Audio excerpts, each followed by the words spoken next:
로마서 9장 1절에서 5절 제가 봉독하겠습니다. 내가 그리스도 안에서 참말을 하고 거짓말을 아니하노라. 나에게 큰 근심이 있는 것과 마음에 그치지 않는 고통이 있는 것을 내 양심이 성령 안에서 나와 더불어 증언하노니 나의 형제 곧 고륙의 친척을 위하여 내 자신이 저주를 받아 그리스도에게서 끊어질지라도 원하는 바로다. 그들은 이스라엘 사람이라. 그들에게는 양자됨과 영광과 언약들과 율법을 세우신 것 예배와 약속들이 있고 조상들도 그들의 것이요 육신으로 하면 그리스도가 그들에게서 나셨으니 그는 만물 위에 계셔서 세세의 찬양을 받으실 하나님이시니라. 아멘. 기도하겠습니다.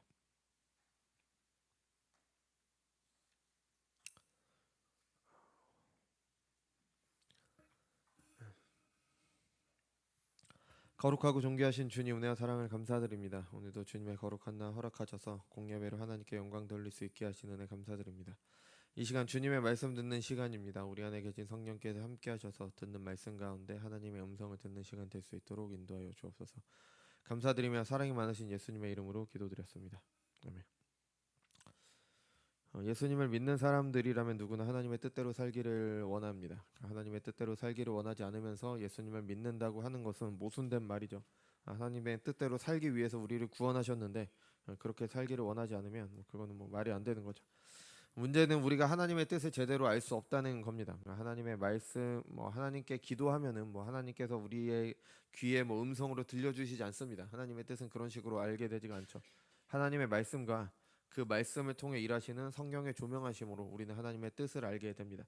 또 그렇게 하나님의 뜻을 알게 된다고 해도 모든 일에 대해서 하나님의 뜻을 다 그렇게 쉽게 알 수가 없습니다. 심지어 나에 대한 하나님의 뜻도 다 알 수 없어요. 당장 우리는 내일 내가 어떻게 될지 하나님의 뜻을 모릅니다. 그죠? 알지 못해요. 하나님께서 우리에게 그렇게 하나님의 뜻을 일부러 다 알리지 않으십니까? 일부러라는 말은 좀 그런데 하나님의 뜻이 우리에게 우리를 향한 하나님의 뜻, 이 온 세상을 향한 하나님의 뜻을 다 알리시는 게 하나님의 뜻이 아닙니다. 하나님께서 그렇게 하지 않으십니다. 마치 우리가 해야 될 것을 일일이 다 알리시고 몇 시에는 뭘 하고 몇 시에는 뭘 하고 이때는 이걸 하고 이런 식으로 우리를 다스리지 않습니다. 이렇게 알리시지 않아요. 이렇게 되면 우리는 로봇가 되는 거죠. 그죠? 그러니까 하나님께서 그거는 하나님의 영원하신 계획인 하나님의 작정을 이루시는 방법이 아닙니다. 필요한 만큼만 알리십니다. 물론 우리의 능력이 부족해서 다 알 수도 없어요. 하나님께서 알려주신다고 해도 능력이 부족해서 기억도 못하고요. 그것대로 안 됩니다. 그죠? 근데 하나님께서 그렇게 하시지 않는 이유가 있습니다. 아브라함에게 이삭을 바치라고 하셨을 때, 나는 네가 아브라함을 이삭을 바치는 그 믿음의 모습을 통해서 나는 너를 믿음의 조상으로 삼을 거고 앞으로 너의 후손 이런 거 시시콜콜하게 다 알려주시지 않으셨습니다. 그냥 이삭을 바치라고만 하셨습니다. 아브라함은 왜 이삭을 바치라고 하는지 알지 못했죠. 그럼에도 순종했습니다. 하나님의 선하심을 믿기 때문에 그런 겁니다. 전지전능하신 하나님께서 나를 사랑하심을 믿기 때문에, 그리고 이 일을 통해서 지금 당장 내 눈에는 안 좋아 보이는 이 일을 통해서도 하나님께서는 선을 이루실 것을 확신하기 때문에 그렇습니다. 하나님의 뜻을 다 알면 하나님께서 나에게 하나님의 뜻을 다 알리시면 내가 그것에 순종하겠다? 이거는 이런 거죠. 하나님께서 나에게 PPT를 하시는 거예요. 그러니까 프레젠테이션을 하셔서 나는 너에게 이걸 할 거고 이걸 할 거고 이걸 할 거니까 너는 나에게 순종해야 돼. 이거는 우리가 하나님을 종으로 부리는 거죠. 우리가 하나님께 순종하는 게 아니라. 이건 엄청난 교만입니다. 내가 하나님의 뜻을 다 알아야지 순종하겠다? 교만인 겁니다. 이건 마치 물건을 파는 사람이 우리의 물건은 이게 좋고 이게 좋고 저게 좋습니다. 그러니까 당신은 우리의 물건을 사야 됩니다. 이거랑 똑같잖아요. 그죠?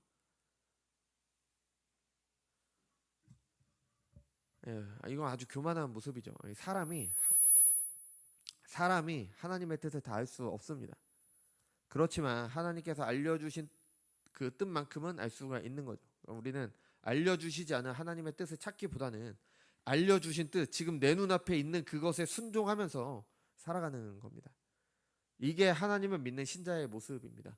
하나님을 믿기 때문에 당장 내 눈앞의 일이 어떻게 될지 몰라도 하나님께 순종하는 겁니다. 감추어진 일은 우리 하나님 여호와께 속하였거니와 나타난 일은 영원히 우리와 우리 자손에게 속하였나니 이는 우리에게 이 율법의 모든 말씀을 행하게 하려 하심이라. 이거 신명기 27장 29절 말씀이죠. 감추어진 일은 모릅니다. 그것에 관심 둘 것이 아니라 분명히 알리신 일을 행하면 되는 겁니다. 이게 신자의 삶입니다. 이게 신자의 삶. 하나님의 뜻을 다 모르더라도 내게 알리신 하나님의 뜻을 가지고 믿음으로 행하는 겁니다. 하나님께서 감추신 뜻이 선한 것임을 믿기 때문에, 하나님을 믿기 때문에, 나를 향한 하나님의 사랑을 믿기 때문에 오늘 나에게 주신 그 말씀에 따라서 오늘 나에게 주신 그 상황에서 하나님께 순종하는 거죠. 오늘은 로마서 말씀을 통해서 이런 신자들의 삶에 대해서 같이 한번 보도록 하겠습니다.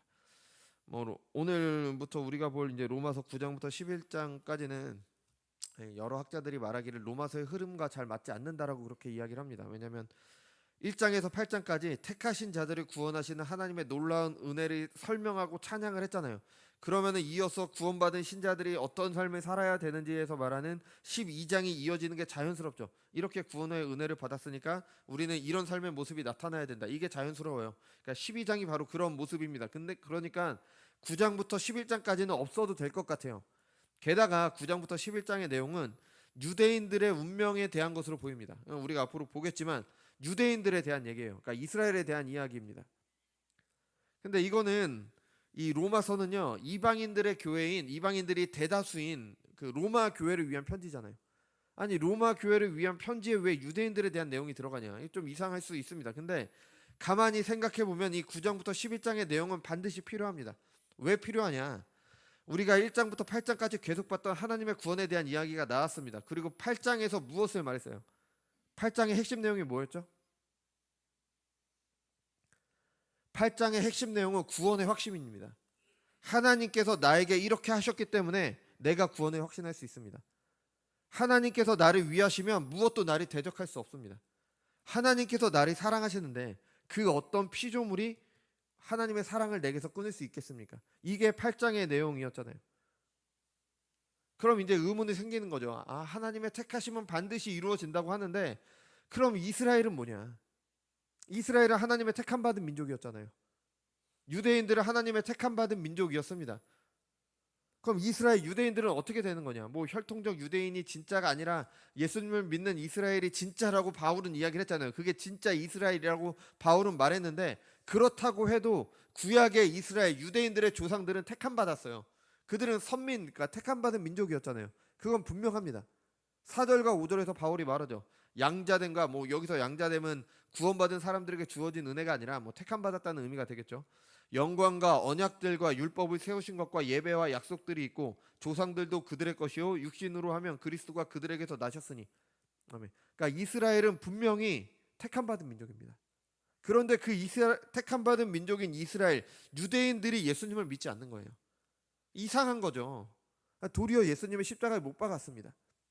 아니 하나님의 사랑을 무엇도 끊을 수 없다고 말하는 구약 끊을 수 없다고 하는데 구약의 이스라엘은 분명히 하나님의 사랑을 받았잖아요. 그래서 출애굽도 했잖아요. 그러니까 가나안도 정복하고 그랬잖아요. 그럼 그 이스라엘은 하나님의 사랑에서 끊어진 것처럼 보이잖아요. 버림받은 것처럼 보이잖아요. 만약 그들이 끊어졌다면 우리도 언제든지 끊어질 수 있다는 겁니다. 그들이 하나님의 사랑에서 끊어졌는데 우리라고 버림받지 못할 이유가 어디 있겠어요? 그런 구원을 확신할 수 없는 거죠. 그러니까 하나님의 말씀을 믿을 것이 못 되는 겁니다. 그래서 설명이 필요한 거죠. 그래서 9장부터 11장에서 이것을 다루게 되는 겁니다. 1절과 2절에서 바울은 자신의 큰 근심과 고통에 대해서 말합니다. 그 근심이 진짜라고 아주 강조를 하죠. 내가 참말을 하고 있고 거짓말을 하고 있지 않다. 같은 내용을 두 번이나 말함으로 그것을 그만큼 진리라고 말합니다. 그러니까 이게 히브리인들이 말하는 어법 중에 하나죠. 그래서 예수님께서도 강조하실 때 내가 진실로 너희에게 이르노니라고 그렇게 말씀하셨죠. 그리고 나서 바울은 다시 말합니다. 내 양심이 성령 안에서 나와 더불어 증언하노니. 그러니까 성과 악을 판단하는 내 양심이 그것도 성령 안에서 함께 증언한다. 그러니까 이건 진짜라는 겁니다. 내가 진짜로 말할게. 내가 진짜 말할게 라고 계속 이야기를 하는 겁니다. 도대체 뭐가 진짜라고 그렇게 말하고 싶은 걸까요? 나에게 큰 근심이 있는 것과 마음에 그치지 않는 고통이 있는 것입니다. 무엇을 위한 근심과 고통이 있어요? 나의 형제 곧 고륙 친척을 위하여 내 자신이 저주를 받아 그리스도에게서 끊어질지라도 내가 원하는 바로다. 아멘. 그리스도를 믿는 교회를 형제라고 부르기도 하지만 여기서 말하는 이 형제는 바울의 동족 이스라엘 유대인들을 위한 근심을 말하는 겁니다. 그러니까 내가 유대인들 때문에 근심하고 고통받는 게 진짜다. 나는 정말 그렇게 고통받고 있다라고 이야기를 하고 있는 거죠. 왜냐하면 그들이 하나님의 백성이지만 예수님을 십자가에 매달아 죽임으로 그들 가운데 오신 하나님을 거절했기 때문입니다. 그리고 여전히 일부는 예수님을 믿는 사람들도 있었죠. 유대 그리스도인들도 있었지만 다수의 유대인들, 주류의 유대인들은 예수님을 거절하고 있기 때문입니다. 그것 때문에 내가 근심하고 내가 고통하고 있다. 이런 바울의 모습은 어떻게 보면 이상한 일이죠. 왜냐하면 유대인들이 비록 바울의 동족이기는 했지만 동시에 바울의 가장 큰 대적자들이기도 했기 때문입니다. 바울이 복음을 전할 때 이방인들에게도 핍박을 받았지만 죽이려고까지 한 것은 유대인들이었잖아요. 하나님의 영광을 위해 살 때 가장 방해가 되었던 사람들이 유대인들입니다. 그들에게서 매를 맞고 감옥에 갇히고 죽을 위기도 넘겼고 무슨 바구니를 타고 성벽을 넘어서 도망가고 이런 일들이 있었잖아요. 원수들도 이런 원수들이 없죠.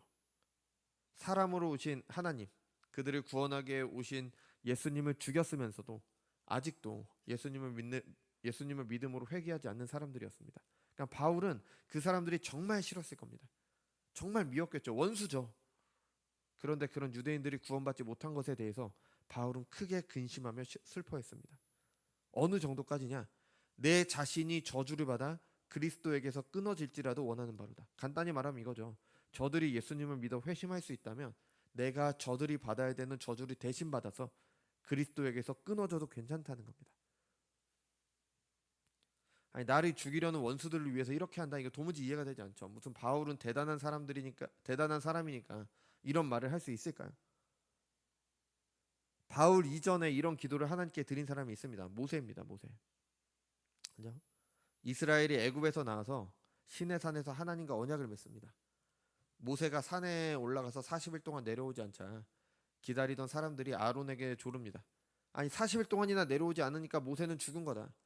우리를 애굽에서 이끌고 온 모세가 죽었으니까 우리에겐 새로운 신이 필요하다. 그래서 금을 모아서 금송아지를 만들죠.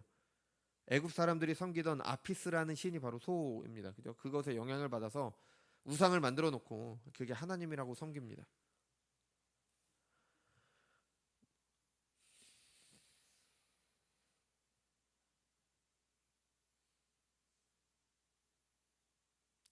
모세가 내려왔을 때 하나님께서 이스라엘에게 진노하시고 모세에게 말씀하셨습니다.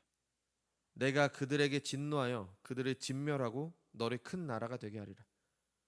우상을 만든 이스라엘을 다 진멸하고 모세를 믿음의 조상으로 하여 새로운 민족을 이루겠다고 말씀하신 겁니다. 이런 이스라엘의 불순종은 모세도 지긋지긋했습니다. 오죽하면 세상에서 가장 온유한 사람이라고 평가했던 모세가 마지막에 물이 없다고 불평하는 이스라엘에게 화를 냈습니다. 그죠? 근데 모세는 이렇게 말했습니다.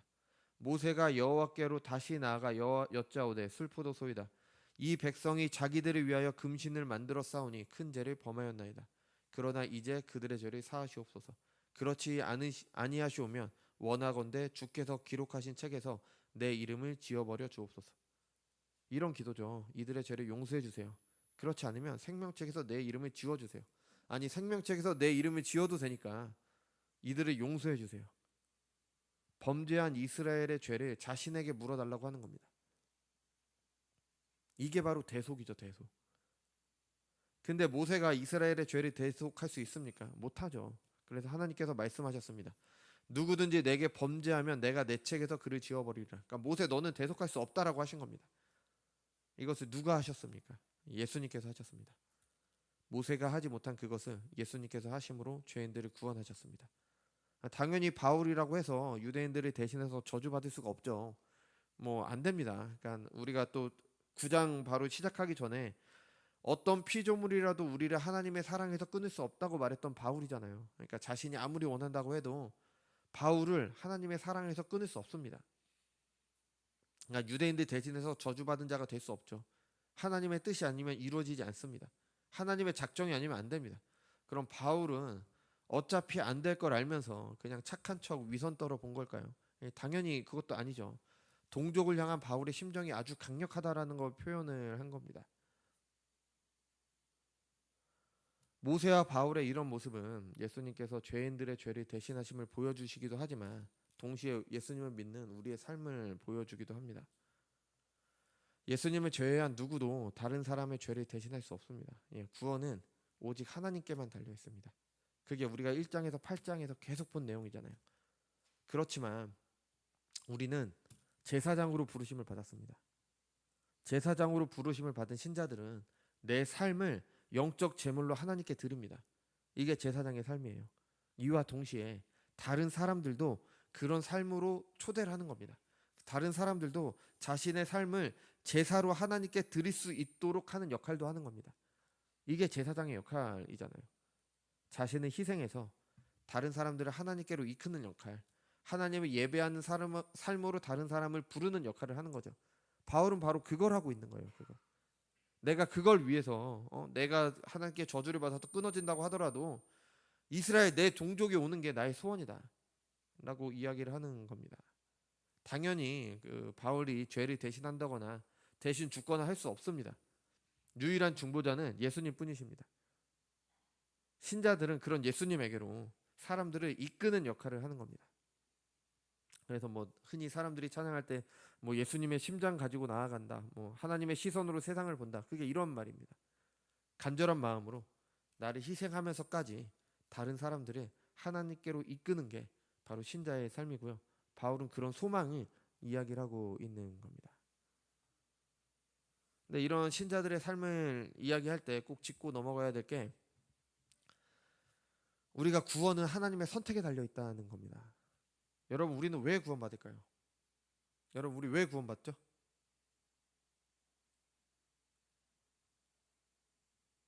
우리 왜 구원받아요?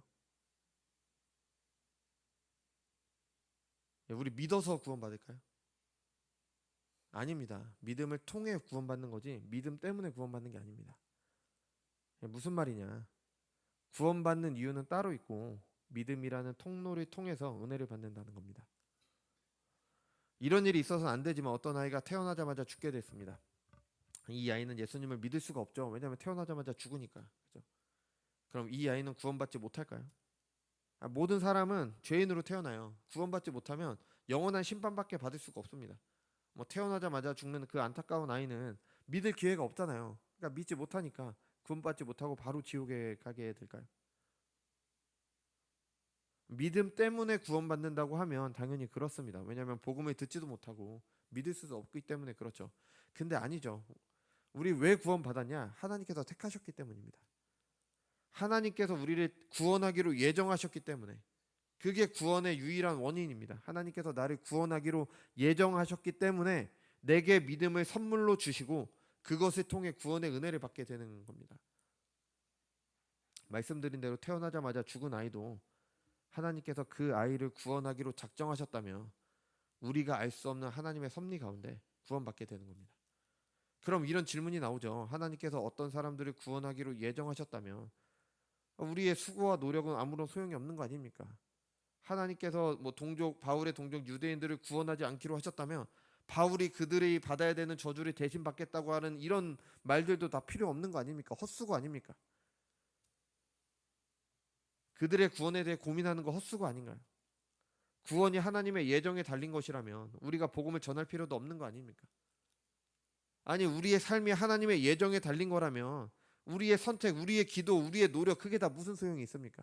하나님께서 예정하신 대로 될 텐데요. 이거는 운명과 예정을 오해했기 때문에 하는 말입니다. 우리는 살아가면서 내가 어떻게 할 수 없는 일들에 대해서 만나게 됩니다. 그래서 이렇게 내가 어떻게 할 수 없는 일들에 대해서 만나게 될 때 사람들은 그것을 운명이라고 하죠. 내가 하려고 한 것이 아닌데 어쩌다 보니까 이게 되죠. 그래서 이것을 운명이라고 그렇게 이야기를 하잖아요. 내 삶을 이끄는 어떤 힘이 있다고 그렇게 생각을 합니다. 예정도 비슷하죠. 우리가 받는 은혜는 불가항력적 은혜라 그랬습니다. 우리가 저항할 수 없는 은혜, 그 은혜가 우리의 삶을 이끌어갑니다.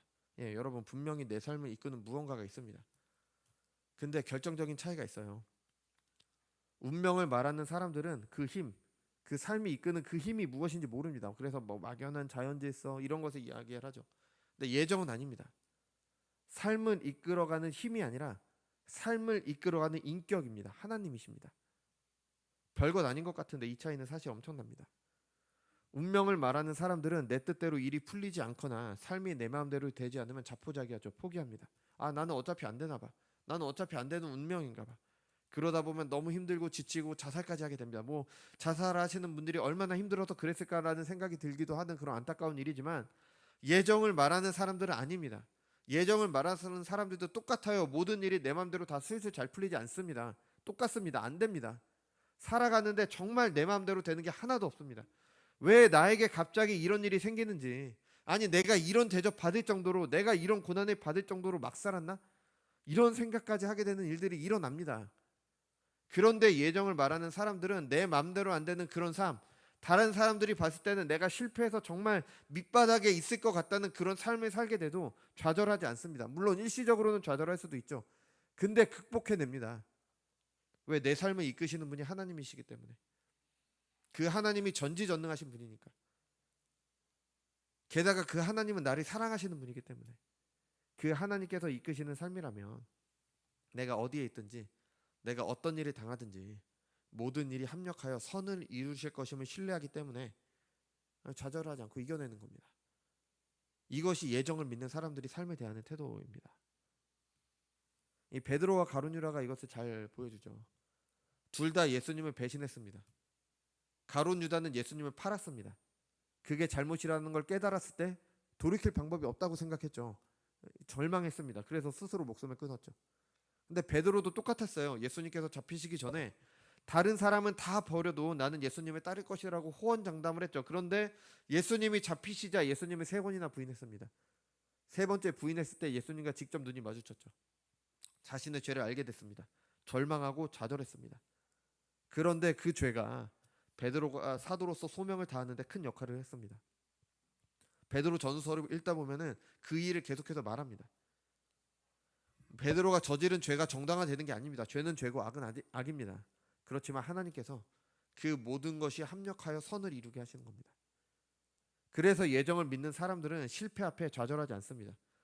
절망의 순간에 좌절하지 않습니다. 고난의 순간에, 어려움의 순간에 좌절하지 않습니다. 이 모든 것으로 하나님께서 선을 이루실 것이기 때문입니다. 제가 우연히 어떤 영상을 보게 됐는데 신동엽이라는 그런 분이 계셔서 하신 말씀입니다. 지금은 우리나라에서 손꼽히는 그런 분이신데 어릴 때 정말 가난했대요. 그래서 졸업식 때도 부모님들이 다 일을 하시느라 그 졸업식에 다 오지 못하셨다고 합니다. 그래서 어느 졸업식에서 이제 정말 친했던 한 친구가 자기 부모님을 졸라서 이제 함께 식사 자리에 가게 됐대요.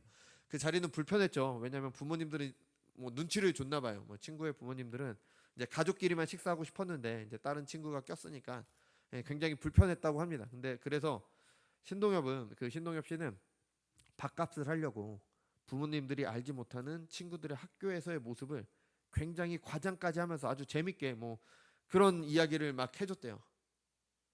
어떻게 보면은 지금 신동엽 씨의 그런 모습은 굉장히 비참하잖아요. 졸업식 날인데 부모님이 오시지 못해서 졸업식 날 밥 한 번 제대로 먹지 못하고 친구 부모님 앞에서 재롱 떨고 있는 거잖아요. 같이 밥 먹는다고.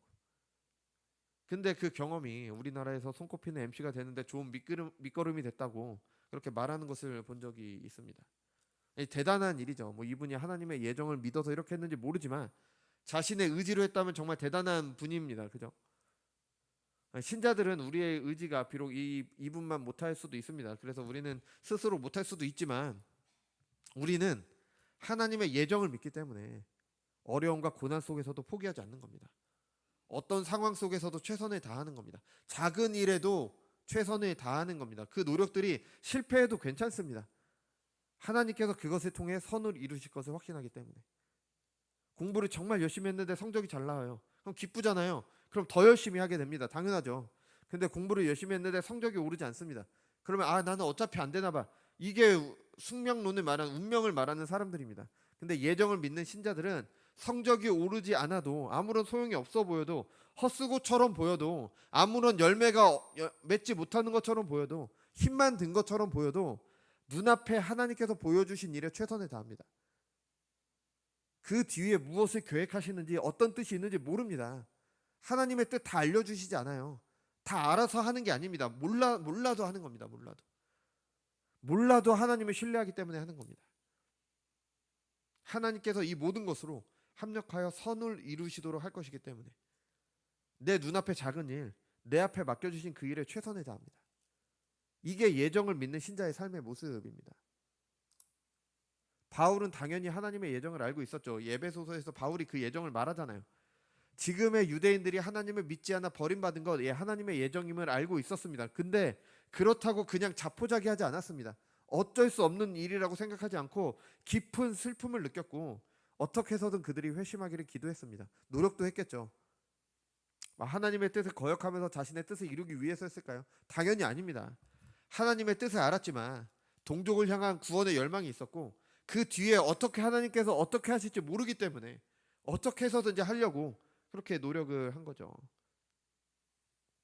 아니, 하나님께서 예정하지 않으셨다면 다 소용없는 일 아닙니까? 아니, 왜 굳이 그렇게 합니까? 하나님께서 예정하셨다면 구원받을 것이고 내가 말하던 말던 하나님께서 예정하지 않으셨다면 구원받지 못할 것인데 왜 복음을 전해야 됩니까? 왜 내가 내 가족, 내 가까운 사람 복음을 믿는 것도 어차피 하나님께서 다 이루신 건데 하나님께서 정하신 때에 다 알아서 척척척 될 건데 내가 왜 그렇게 해야 됩니까? 아니, 만약이라도 택함받지 못했다면 어차피 구원받지 못할 텐데 내가 괜히 서로 불편해져 가면서 복음을 전할 필요가 있습니까? 하나님께서 다 알아셔야 하실 건데 어차피 내가 안 해도 하나님의 뜻대로 될 건데 다 헛수고 아닌가요? 여러분, 이렇게 보면요, 요나를 제외한 구약의 모든 선지자들은 다 헛수고했습니다. 예레미야 하나님 말씀 전했죠. 아무도 회심하지 않았습니다. 돌아온 건 조롱이었습니다. 심지어 가족들도 그렇게 했어요. 이사야 6장에서 이사야는 소명을 받습니다. 근데 그 소명이 이상합니다. 하나님의 말씀을 전하러 가는데 여호와께서 이르시되 가서 이 백성에게 이르기를 너희는 듣기는 들어도 깨닫지 못할 것이요 보기는 보아도 알지 못하리라 하여 이 백성의 마음을 둔하게 하며 그들의 귀를 막히고 그들의 눈을 감기게 하라. 아니, 전해도 못 알아들을 거야. 너를 통해 돌아오는 사람이 없을 거야. 근데 왜 전하라고 하시냐고요? 왜 헛수고하라고 하시냐고요? 우리나라에 처음 들어온 토마스 선교사도 마찬가지죠. 와서 말 한마디 못하고 그냥 죽었잖아요. 모든 순교자들도 다 똑같아 보입니다. 그때는 헛수고로 보여요. 아무것도 안 된 것처럼 보이죠. 근데 여러분, 실제로 그렇습니까? 아니잖아요. 하나님께서는 그 모든 것이 합력하여 선을 이루도록 하셨습니다. 여러분, 이게 예정을 믿는 신자들의 삶입니다. 우리는 우리 자신을 하나님께 산 제물로 드리는 제사장의 삶을 살아갑니다. 다른 사람을 예수님께로 이끄는 역할을 합니다. 다른 사람의 삶도 산 제물로 하나님께 드리도록 하는 제사장의 역할을 합니다. 그 사람이 오고 안 오고는 하나님의 예정, 하나님의 택하심에 달려 있습니다. 그렇다고 손 놓고 있는 게 아닙니다. 계속합니다. 헛수고로 보입니다. 하나님의 택하심이 없는 것처럼 보입니다. 그래도 합니다. 하나님의 예정을 믿기 때문에 합니다. 우리는 알 수 없지만 헛수고로 보이는 이 일들을 통해서 하나님께서 합력하여 선을 이루실 것이기 때문입니다. 하나님이 예정하셨기 때문에 아무것도 하지 않는다? 신자들은 절대 이렇게 하지 않습니다. 예정을 믿기 때문에 하는 겁니다. 소용이 없어 보여도 계속하는 겁니다. 이것이 하나님의 예정을 믿는 신자들의 삶입니다. 하나님의 뜻 다 알 수 없지만 알려주신 하나님의 뜻에 순종하는 신자들의 삶인 겁니다. 아니, 나은 사람 순종한다고 세상이 달라져? 나은 사람 순종한다고 무슨 하나님 나라가 이루어지고 하나님의 영광이 드러나고 그래? 헛수고로 보이죠. 그래도 하는 겁니다. 그래도 이걸 통해서 하나님께서 하나님의 뜻을 이루어 가실 것이기 때문에. 우리의 모든 삶이 마찬가지입니다. 학생 때 공부하기 싫을 때 자주 하는 말들이 있죠. 수학의 미적분이라는 과목이 있잖아요. 이런 것들 배워서 내가 살아가면서 어디 써먹을 때가 있습니까? 있습니다. 미적분 자체를 사용하지 않더라도 그것을 위해 공부했던 그 시간은 절대 헛된 시간이 아닙니다. 어떤 식으로든 하나님께서 사용하십니다. 어떻게 확신할 수 있습니까? 하나님께서 우리의 삶을 예정하셨기 때문입니다. 모든 것을 아시고 모든 것을 하실 수 있고 나를 사랑하시는 그 하나님께서 내 삶, 이 세상을 전부 예정하셨고 그의 뜻대로 다스리시기 때문에 하나님께서 지나가게 하신 내 삶의 어떤 부분도 절대로 헛되지 않습니다. 그래서 신자들은 현재에 충실한 겁니다. 주님께서 다시 오시는 그날, 영화롭게 되는 그날이 사모하며 기다리지만 현재의 삶에 충실합니다. 내 삶의 모든 시간을 통해 하나님께서 하나님의 뜻을 이루어 가실 것이기 때문입니다. 원하던 대학에 가지 못해도, 출세하지 못해도, 원하는 대로 삶이 잘 되는 것 같다가 주저앉을 때도 그런 우리의 삶 가운데 반드시 그런 부분이 있습니다. 우리가 살아온 날들이 그랬잖아요. 여러분 돌아보세요. 실패의 연속입니다. 내 마음대로 되는 거 하나도 없습니다. 그래서 어떨 땐 미칠 것 같습니다. 그래서 어떨 때 하나님을 원망하게도 되죠. 아, 왜 나에게 이런 일을 겪게 하십니까? 왜 나를 고작 이 정도로 태어나게 하셨습니까? 그렇지만 그 모든 순간, 모든 고난과 어려움과 우리가 겪는 모든 순간들 절대로 헛되지 않습니다. 심지어 내가 연약 때문에 실수하는 일들 많잖아요. 나의 부족 때문에 죄를 짓는 일도 있고 실패하는 일들도 많습니다. 말로는 그렇게 하는데 실제로는 아무것도 하지 않아서 실패하는 일 너무 많죠. 제 삶이 그랬습니다. 아무것도 안 됐어요. 아무것도 못했습니다. 근데 그래도 괜찮다는 겁니다. 뭐 계속 그렇게 살아도 괜찮다는 게 아닙니다. 당연히 그렇게 살지 않도록 해야죠. 그런데 지나간 일들 때문에 우리가 어떻게 되는 게 아닙니다. 우리의 연약 때문에 당하는 그 실패들도 하나님께서 합력하여 선을 이루도록 예정하셨기 때문에 괜찮다는 겁니다. 하나님을 신뢰하면서 지금부터 하나님께서 알리신 뜻대로, 보이시는 뜻대로 살아가면 되는 겁니다. 지금 하나님께서 내게 어떤 일을 맡기셨든지 어떤 삶을 살게 하셨든지 그 일에 최선을 다하며 하나님께 순종하는 것이 하나님을 예배하는 삶을 사는 것이고요. 그리고 이게 하나님의 예정을 믿는 사람들의 삶입니다. 이 모든 수고들, 고작 이 정도의 일들 아무것도 아니라고 생각될 수도 있습니다. 아니, 다른 사람들은 더 큰 일을 하는데, 다른 사람들은 더 대단한 삶을 사는데, 다른 사람들은 더 이래 보이는데 나는 고작 아무 쓸모도 없는 헛수고 같은 일들 하면서 인생 낭비하고 있는 거 아닌가?